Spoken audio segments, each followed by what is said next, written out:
Dr. Alimaa Jibril Yuunivarsiitii Wallaggaa irraa gaaffii keenyaaf deebii kennuuf dhiyaachuu keessaniif maqaa raadiyoo sagalee Ameerikaan hedduu galatoomaa. Ayyees nis baay'ee galatoomaa. Egaa Wallagga godina adda addaa irraa namoota jireenyaaf qeerraa godaanan Yuunivarsiitiin Wallaggaa gargaaraa jira waan jedhamudha. Mee waa'ee sanaan jalqabna. Ayyeen sirriimaa uummatni garaagaraa Yuunivarsiitii Wallaggaa gargaaraa jiru. Godinaalee Wallagga garaagaraa irraati kan isaan buqqa'anii. Koreen dhaabbata tola ooltummaa jedhamu maqaan isaa Tumsa Lammii kan jedhamu yeroo dhiyoo asitti of ijaaree eeyyamaa barbaachisu federaalarraa baafatee uummata kana karaa garaagaraa gargaaraa jira. Egaa akkuma beekamu dhaabbanni kun dhaabbata tola ooltummaadha. Dhaabbata tola ooltummaa ta'ee immoo dhaabbata ofiisaatiin of ijaaree qabeenya garaagaraa illee ofumaa funaanee uummataalee kanneen kana gargaaruuf kan dhaabbatedha.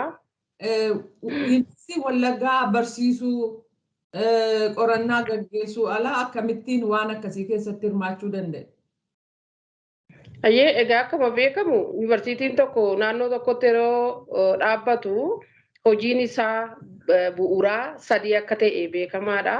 Isaanis barsiisuu fi qorannoo hojjechuu qofa miti jechuudha. Barsiisuu qorannoo hojjechuun akkuma jirtu ta'ee tajaajila hawaasummaa kennuun immoo kaayyoo isaa bu'uuraa isa sadaffaati jechuudha.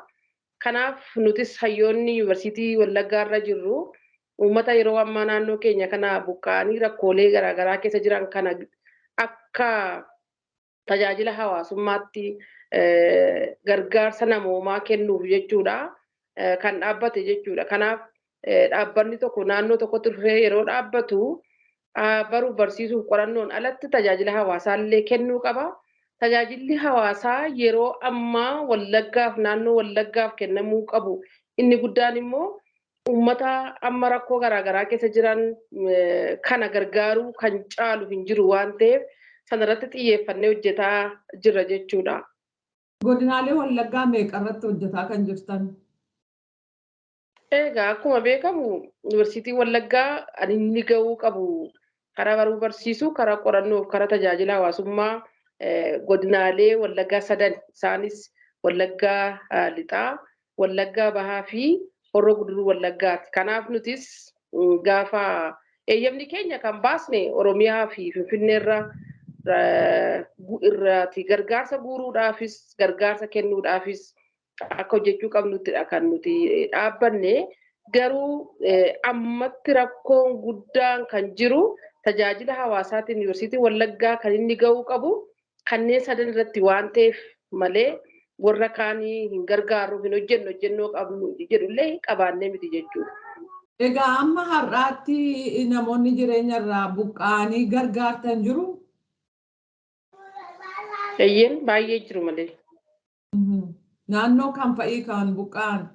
Rakkooleen jiran bakka sadan iyyuu jiru, godinaalee sadan keessa iyyuu jiru.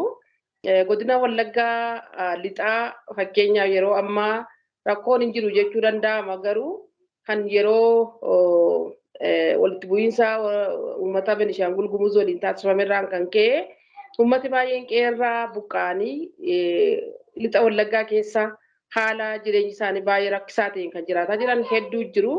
Haala kanaanis marsaa jalqabaarraa aanaa 3 kan gargaarree marsaa lammaffaarraa akkasuma aanaa 3 gargaaruu fi karoorfannee aanaa 2 gargaarree aanaan tokko garuu sababa karaan daandiin hin jirreef amma yeroo qorutti deebina jenneetu dhiisne. Godina Wallaggaa Bahaarraa akkuma beekamu jalqaba irratti rakkoon guddaan kan ture aanaa Giddaa Kiiramuudha. Giddarraa Kiiramuurraa rakkoolee naannoo sanarraa mudatanii namoonni hedduun buqqa'anii gara magaalaa Kiiramuuf magaalaa Giddaatti waan baqatanii jiraataniif achirratti gargaarsa gooneerraa akkasumas aanaa Galiilaa irratti uummati hedduun kan buqqa'anii jiraatan jiru turanii isaaniif gargaarsa taasisnee jirra. Godina Wallaggaa Bahaa keessa aanaan inni arfeeffaa aanaa Guutoo Giddaadha jechuudha. Aanaa Guutoo Giddaa keessattis akkasuma gargaarsa barbaachisu kan amma dandeenyu taasisneerra. Godina inni sadaffaa Horroo Guduruu Wallaggaadha. Godina Horroo Guduruu Wallaggaa keessaas rakkoon gurguddoon jalqabarra marsaa jalqabarra kan turani aanaa Amuruu, aanaa Jaardagaa Jaartee fi aanaa Abee Dongoroo ture. Aanaalee kanneen sadaniif gargaarsa geggeessinee marsaa lammaffaa jalqabuuf yeroo jennu rakkoon guddaan kan ture agamsa irratti jechuudha. Aanaa Amuruu ta'ee agamsa irraa uummata hedduu buqqee kanaaf agamsa irratti gargaaruu qabna turre achillee gargaarree turre. Kan biraan immoo aanaa Odaa Bulluq irraa uummati hedduun buqqa'anii gara magaalaa Saqalaatti baqatanii turanii. Isaanis gargaaruun dirqama ture. Isaanis akkasuma gargaarree jirra jechuudha. Kanaaf aanaalee kanneen arfan irratti Horroo Guduruu Wallaggaa marsaa lamaaf erga gargaarree booda dhiyoo kana Horroo Guduruu Wallaggaa keessa rakkoon guddaa uumamee uummanni hedduun magaalaa Shaambuutti baqatanii jiru jechuudha. Kanaaf uummata magaalaa Shaambuutti baqatanii jiran hedduu kana qaqqabuun dirqama waan ta'eef kan qabnu walitti funaannee jechuudha. Qarshii miliyoona tokko achirratti ramannee koreen keenya kaampaasii Shaambuu irraa qabna. Kaampaasii Shaambuu kaampaasii kan jiranii waan nuti itti ilaalle kana amma danda'anii fi amma gochuu qaban hunda humna isaanii dabalatee jechuudha.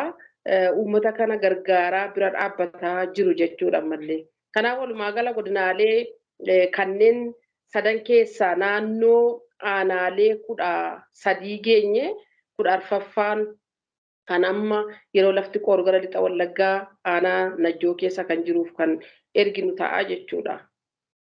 Egaa amma kan dhiyeenya kana magaalaa Shaambuutti baqatan jettanii isaan eessa buufatan? Egaa magaalaa Shaambuu warri gara jalqabaa dhufanii kaampaasii Yuunivarsiitii Wallaggaa kan Shaambuu jiru buufatanii achi gaafa guutuu buufata konkolaataadha buufatanii kan jiran jechuudha. Bakka kana lamaan jiraataa jiru jechuudha.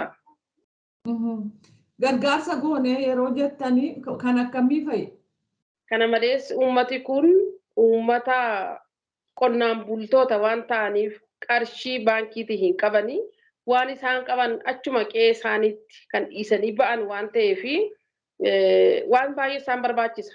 Nuti garuu jalqaba irratti wanti nuti gochuu qabnu uummati kun har'a nyaatee bulee boor ga'uu qaba. Yoo itti qorres yoo amma fedhe rakkates yoo ala bules yaada jedhuun waanuma nyaata irratti xiyyeeffanne jechuudha. Jalqaba irratti hanga buddeena alaa funaannee binnee nyaachisnu ga'ee jira koreen keenya kan achi jiru jechuudha.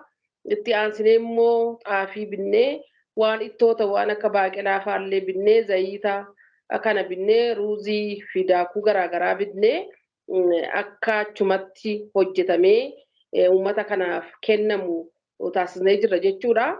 Amma yoonaatti qarshii keenya kanatti yoona ga'e jechuu hin dandeenyu. Galanni guddaan uummata magaalaa Shaambuufis haa ga'uun jedha. Sababiin isaas dabaree buufatee inni kaan laaqanaa, inni kaan irbaata, inni kaan ciree jechuudhaan afoosha qabaniin garee adda addaa walitti dhufanii uummata kana biraa amma har'aatti dhaabbataa jiru waan ta'eef isaanis galata guddaa qabu. Dhiyoo kana egaa uffata binneerra jechuudhaaf uffata qorraa fi uffata daa'immaniif akkasumas dubartootaaf ta'u dhiyoo kana qarshii naannoo 200,000 siqu 170,000 binnee jara kanaaf ergineerra. Garuu xiyyeeffannoon guddaan nuti goonee uummata kana gargaaraa jirru inni guddaan nyaata irratti. Sababiin isaas yoo har'a lubbuunsaa oolee boor ga'uu danda'a. Namni boor ga'e immoo waan gaarii nama dhufa jennee waan abdannuuf xiyyeeffannoon keenya inni guddaan waan nyaatan irratti ture jechuudha. Haa ta'u malee haala godinaa Horroo Guduruu Wallaggaa keessumaa naannoo Shaambuu namni beeku qilleensa baddaadha. Baay'ee qorraa dhugaadha qorri achi jiru ala buluu miti mana keessayyuu waan nama bushuu miti uffata furdaa baay'ee barbaada. Kana keessaa garuu jaarsoliin umriin isaanii gurguddoo ta'an daa'imman kan dhiyoo dhalatan xixiqqoo ta'an kan qorra dandamachuu hin dandeenye hundi hedduun achi keessa jiru waan ta'eef uffatti illee baay'ee isaan barbaachisa. Ta'u garuu humna qabnu achi ga'uu waan hin dandeenyeef amma ammaatti wanti goone baay'ee muraasa jechuudha gama uffataatiin kan jiru. Horii ittiin hojjettan eessaa argattu? Jalqaba irratti aanaalee garaagaraa irra koreen garaagaraa ture. Akkuma akka bakka dhalootaatiin fakkeenyaaf ani warra aanaa giddaa kiiramuu gargaaruu fi koree xiqqoon tokko ijaaramte keessan ture. Kanneen walakkaan aanaa amuruu gargaaruu koree biraa ture. Aanaa jaardagaa ijaartee akkasuma koreen garaagaraa gaafa baay'atu yuunivarsiitiin keenya akkasittiin deemuun gaarii hin ta'u. Walitti dhuftanii koree jabaataa cimaa ta'e tokko ijaaruu qabdu waan jedhamneef koree garaagaraa irraa walitti dhufnee koree namni shaniitiin maqaan isaa Tumsa Lammii jedhu akkaawuntii maqaa nama sadiitiin banamee kan jiru pirezidaantii ittaanaa pirezidaantii qarshii qabaa abbaa herregaa fi barreessaa kan qabu koree akkasiidha jechuudha. Maddi galii keenya inni jalqabaan hojjettootaa fi barsiisota yuunivarsiitii keenyaa ture. Akkuma eeyyama baafannee akkuma koree kanaaf beekamtiin nuuf kennameen kaampaasota keenya sadan kan Naqamtee, kan Gimbiif, kan Shaambuu jiran mariisisnee hojjettoonni barsiisonni hedduun isaanii guutummaa guututti ta'uu yoo baatillee miindaa isaanii kan ji'a tokko waggaatti muranii uummata kana bira dhaabbachuuf waadaa nu seenanii. Kanaaf galiin keenya inni jalqabaa isaanidha jechuudha. Galiin biraan nuti argannu uummatuma keenya uummata bal'aa yoo wal ta'e unuuf qofa miti Oromoof qofa miti addunyaa fi ga'uu danda'u uummata Oromoo qabna. Uummata Oromoo immoo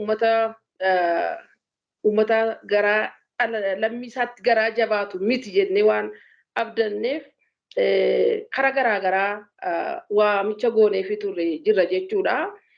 Egaa keessumaa waamichi nuti godhaa turre karaa feesbuukii, karaa telegiraamii kana fayyadamnee, karaa tiiktookii illee fayyadamnee uummata kana bira dhaabbatanii akka isaan uummata kana gargaaruu qaban karaa garaagaraa gaafachaa turre. Aktiivistoonni keenya, aktiivistoonni Oromoo baay'een dhimma kana keessatti hirmaatanii galii garaagaraa akka argannu nu taasisaa turanii. Kanaaf maddi galii keenyaa inni biraan uummatuma keenya jechuudha. Namni hunduu amma danda'een amma gargaaruu qabuun lammii kana bira dhaabbataa jira. Isuma sana abdanneeti nullee kan jalqabne jechuudha. Asirratti Dr. Halima biyya alaarraa kan isin gargaaran jiru? Eeyyeen biyya alaarraa namoota baay'ee dhugaadha. Garee baay'eetu nu gargaaranii gareen waliif jirraa an jedhu jira utubaa lammii or waan akkasii kan jedhullee yoo kan akkasuma qarshii nu erganiiru wabii maccaa kan jedhan akkasuma nu ergaa jiru waan duraa nu ga'eera. Kaan immoo piroosesii marra adeemsumarra jira karuma baankii waan tokko jalaati waan ta'eef nu gargaaraa jiru. Kana malees fakkeenyaaf Oromoo Kilabaawus warri jedhaman eengadda kana ganaa walitti da'ee amma nasee jechuu hin danda'u ta'e karaa sadii qarshii nu erganii jiru. Warra Awustiraaliyaa jiran, warri Ameerikaa jiran, warri eessa jiran jedhanii sanallee walitti da'ee amma xalayaa isaaniif barreessuun qaba. Akkasumas afooshaa garaagaraa akkaataa wal bira jiraniin warra Awustiraaliyaa irra jirudha nuti warra eessarra jirudha jechuudhaan kan nu gargaaraa jiran jiru.